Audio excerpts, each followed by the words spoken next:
100K c'est rien. Vraiment. Opinion impopulaire, si t'as pas coffré 20K à 20 ans, remets-toi en question.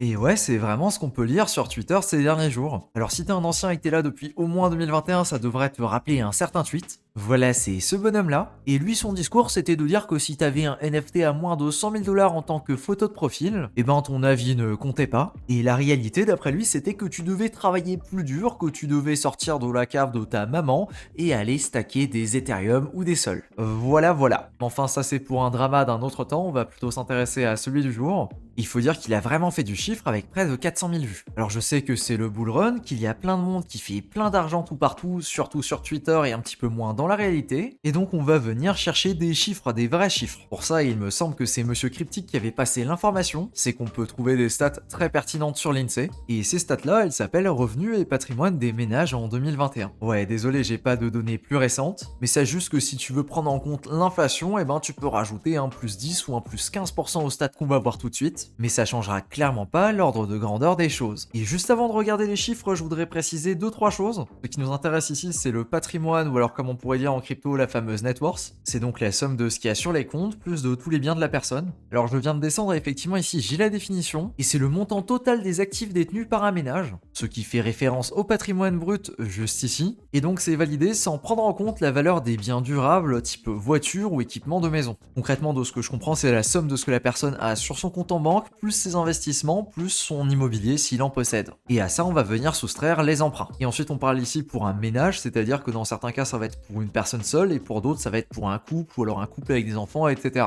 Bref, c'est tout le monde. Voilà, j'arrête de t'embêter avec les définitions, tout ça, on peut regarder les chiffres. Et ce qui va nous intéresser ici, ça va surtout être le deuxième tableau qui fait référence à l'âge de la personne de référence. Parce que oui, comme tu t'en doutes, c'est débile de comparer la net worth de quelqu'un qui a 20 ans et quelqu'un qui a 70 ans. Évidemment que c'est pas représentatif. Autre chose à noter également, on va pas prendre la moyenne, mais on va bien prendre la médiane, tout simplement car la moyenne est biaisée. Et pour rappel, la médiane, ça veut donc dire qu'on va prendre toutes les valeurs disponibles, on va les étaler et qu'on va compter combien de valeurs il y a, et qu'on va donc prendre la valeur pour laquelle il y a la même quantité de valeurs à droite et à gauche. Et oui, c'est rangé dans l'ordre croissant, histoire que ce soit significatif. Sinon, ce serait aléatoire et ça n'aurait absolument aucun intérêt. Maintenant qu'on a cette information, on va donc bien se situer. Moi, pour mon cas de figure, comme tu le sais probablement, j'ai moins de 30 ans. Et si je compare par rapport à la médiane, donc on arrive dans cette case-là, ça veut dire que si ma net worth est inférieure à 12 700 €, eh bien je suis en dessous du top 50%. Et si ma net worth est supérieure à 12 700, je suis au-dessus du top 50%. Pour plus de détails, on a ensuite la même chose avec le premier décile et le 9e décile. Et pour le premier décile, ça veut dire qu'ici, si ma net worth est en dessous de 1100 $, il y a donc plus de 90% des gens de moins de 30 ans qui ont une net worth supérieure à 1100 €. Et pour être dans le top 10% des gens qui ont le plus de patrimoine pour les moins de 30 ans, il faut donc avoir plus de 100 000 € de patrimoine.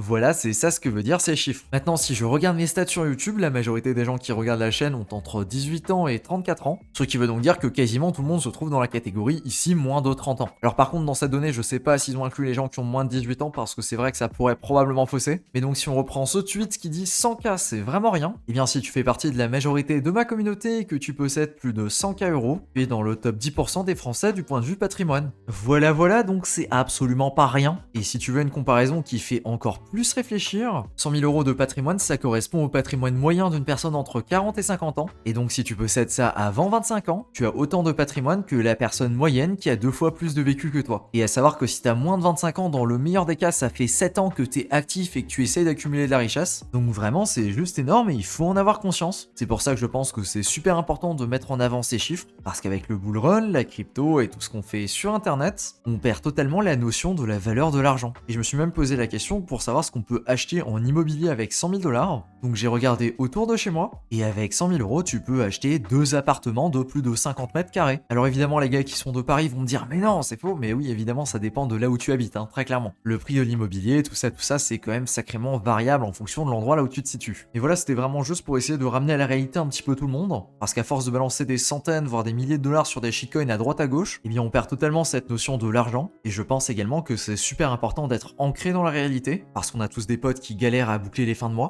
ou alors qui doivent enchaîner les études plus un taf le soir ou encore le week-end, et tout ça pour s'en sortir ric-rac et avoir juste de quoi payer le loyer, alors que nous on est dans ce monde assez obscur dans la crypto, dans lequel on voit des choses qui sont complètement hors sol. Je pense notamment aux airdrops, là où prendre un 5 chiffres pour envoyer quelques messages sur un Discord, eh bien c'est pas du fantasme, mais c'est quelque chose de bien possible. Alors que quand on dézoome et qu'on se met de l'autre côté, si tu voulais faire le même argent en bossant, je sais pas, sur un chantier par exemple, il te faudrait déjà au moins 8-10 mois pour y arriver, et encore ça c'est dans le cas de figure là où t'as absolument aucune dépense. Parce que dans la réalité, ça marche tout simplement pas comme ça. Et si on prend ça en compte, eh bien pour certaines personnes, on parle vraiment de plusieurs années pour économiser l'équivalent de ce qu'on peut choper sur un airdrop très bien senti. Et je te dis ça déjà aujourd'hui parce que je trouve que c'est absolument pas ok de prendre les gens de haut parce que t'es au bon endroit au bon moment. Je pense notamment à tous les gens sur Twitter qui flexent sans aucune raison. On est dans cette fameuse saison dans laquelle tout le monde est un génie et donc faire des performances c'est juste la norme aujourd'hui. Et le plus dur dans la crypto, c'est pas d'acheter et de faire de l'argent, mais c'est bien de le garder. Et j'en profite également pour le mentionner aujourd'hui parce que c'est quelque chose qui m'est arrivé le bull run précédent. J'étais complètement hors sol et j'avais perdu la notion de l'argent. J'étais absolument incapable d'être réaliste. Alors voilà cette vidéo pour te dire de bien faire attention à toi et de bien rester collé à la réalité. Parce qu'on s'en rend pas spécialement compte, mais ce genre de choses peut arriver très très vite. Donc merci d'avoir un pied dans le réel et de ne pas faire semblant que 100 000 euros c'est rien. Parce que c'est quand même le top 10% en patrimoine pour, je suppose, la majorité des gens qui sont dans la crypto. Voilà, je pose cette vidéo là et puis n'hésite pas à la mettre en favori, à revenir la regarder de temps en temps, je pense que ça peut faire un très bon rappel. Merci à toi de ton attention et sur ce je te dis à plus pour une prochaine. Ciao.